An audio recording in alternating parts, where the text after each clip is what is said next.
ನಾನು ಸಣ್ಣ ಹುಡುಗ ಇದ್ದೆ ಆಗ ನಮ್ಮಲ್ಲಿ ಯುಗಾದಿ ಹಬ್ಬ ಮಾಡ್ತಾರೆ. ಯುಗಾದಿ ಹಬ್ಬ ಮಾಡಿದ್ರೆ ಇಡೀ ಊರೂರೇ ಈ ಜೂಜಾಟ ಎಲ್ಲ ಆಡ್ತಾರೆ, ಇಸ್ಪೀಟು. ನಮ್ಮ ಹಳ್ಳಿಯಲ್ಲೂ ಹಂಗೆ ಇಸ್ಪೀಟ್ಗಳು ಆಡ್ತಾರೆ. ನಾವು ಸಣ್ಣ ಹುಡುಗರು ಹೋಗ್ತಿರು, ನೋಡ್ತಾ ಇದ್ದೆ, ದೂರದಿಂದ ನೋಡ್ತಾ ಇದ್ದೆ. ಹೊಸ್ತೊಡ್ಕು ಇಸ್ಪೀಟು ಆಡ್ತಾಯಿದ್ರು, ಕಾಸಿಟ್ಕೊಂಡು ದುಡ್ಡು ಇಟ್ಕೊಂಡು ಇಸ್ಪೀಟ್ ಆಡ್ತಾಯಿದ್ರು. ನಿಮ್ಮಲ್ಲಿ ದೀಪಾವಳಿ ನಿಮ್ಮವಳು ದೀಪಾವಳಿಗೆ ಆಡ್ತಾರೆ. ಅದೇ ಸೇಮ್ ಕಥೆನೇ ಹೇಳ್ತಾ ಇದ್ದೀನಿ.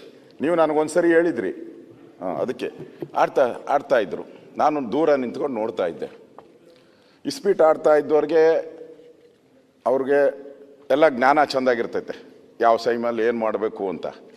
ಪಾಪ ಒಬ್ಬರು ಪರಮೇಶ್ವರು ಆ ಇಸ್ಪೀಟ್ ಆಡ್ತಾ ಇದ್ರಲ್ಲ, ಅವ್ರು ಹೆಂಗೆ ಆಡ್ತಾವ್ರೆ ಅಂತ ನೋಡ್ಕೊಂಡು ನಿಂತಿದ್ರು.